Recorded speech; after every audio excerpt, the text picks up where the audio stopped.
ने जिसको मंत्री बना दिया वो चुनाव हार गया। अब आप ये कहानी समझिए कि इसके बाद अब क्या होने वाला है। ये कहानी दरअसल राजस्थान के श्री करणपुर विधानसभा सीट की है, जहां पर अभी अभी उपचुनाव हुए और यहाँ पर कांग्रेस प्रत्याशी थे रुपिंदर सिंह कुन्नर और बीजेपी के जो प्रत्याशी थे वो थे सुरेंद्र पाल सिंह टीटी।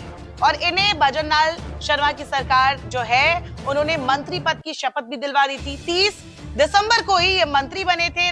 जयपुर के राजभवन में इन्होंने शपथ और गोपनीयता की शपथ ली थी। इन्होंने सुरेंद्र पाल सिंह को राज्य मंत्री स्वतंत्र प्रभार दिया गया था। हालांकि इसके बाद अगर नियमों की बात करें तो देखा जाए तो कोई भी अगर मंत्री आपको बनाता है तो अगर आप कोई भी पद पर नहीं है, विधायक सांसद नहीं है, तो आपको 6 महीने के अंदर चुनाव जीतना होता है। लेकिन सुरेंद्र पाल सिंह टीटी, जिस पर बीजेपी को पूरा भरोसा था और बीजेपी की साख दांव पर लगी थी, वो उपचुनाव में हार गए और यहाँ कांग्रेस प्रत्याशी यानी कि रुपिंदर सिंह कुन्नर की जीत हुई।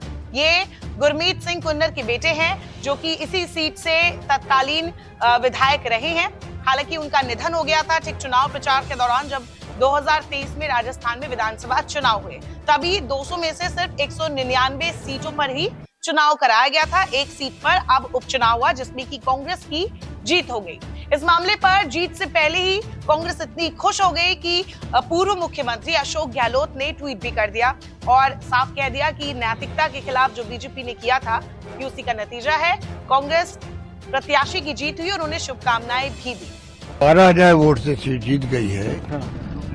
इस जीत ने कई संदेश दे दिए। ये कोई खाली उपचुनाव नहीं रहा, बल्कि जिस प्रकार भारतीय जनता पार्टी का अहंकार और घमंड है और जिस प्रकार उन्होंने नैतिकता को तो तिलांजलि दे रखी है। चुनाव चल रहा है, एक प्रत्याशी का मंत्री पद की शपथ दिला रहे हो, इलेक्शन कमीशन में शिकायत की गई, कोई असर नहीं हुआ। तो करार तमाचा लगाया है जनता ने, वहां की करणपुर की जनता ने करार तमाचा लगाया है। चुनाव चल रहा है और आप अपने उम्मीदवार को मंत्री पद बना रहे हो।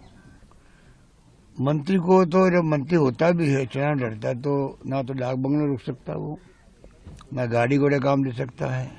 तो मैंने पहले ही कह दिया था अब हमारी शानदार जीत होगी मंत्री पद बनने के बाद। इस चुनाव ने कई संदेश दे दिए बीजेपी को भी, और मैं समझता हूं कि जनता समझ गई है कि सरकार बनने के बाद में भी हमारी ताकत कम नहीं हुई है और इसका फायदा हमें मिलेगा पार्लियामेंट चुनाव में। तो अगर देखा जाए तो बीजेपी ने जिसको 115 सीटें मिली थी, 199 सीटों के जो चुनाव में जो फैसला आया था और उसमें जो कांग्रेस को 69 सीट्स मिली थी, तो अब देखा जाए तो कांग्रेस की सीट अब बढ़ गई है। कह सकते हैं कि 70 विधायक अब कांग्रेस के पास हो गए राजस्थान में। वही जो भजन लाल शर्मा है उनके लिए भी एक बड़ा झटका है, क्योंकि उन्होंने जिस तरीके सुरेंद्र पाल सिंह टीटी को आगे रखा था, उनको मंत्री बना दिया था, अब वो जगह खाली हो गई है।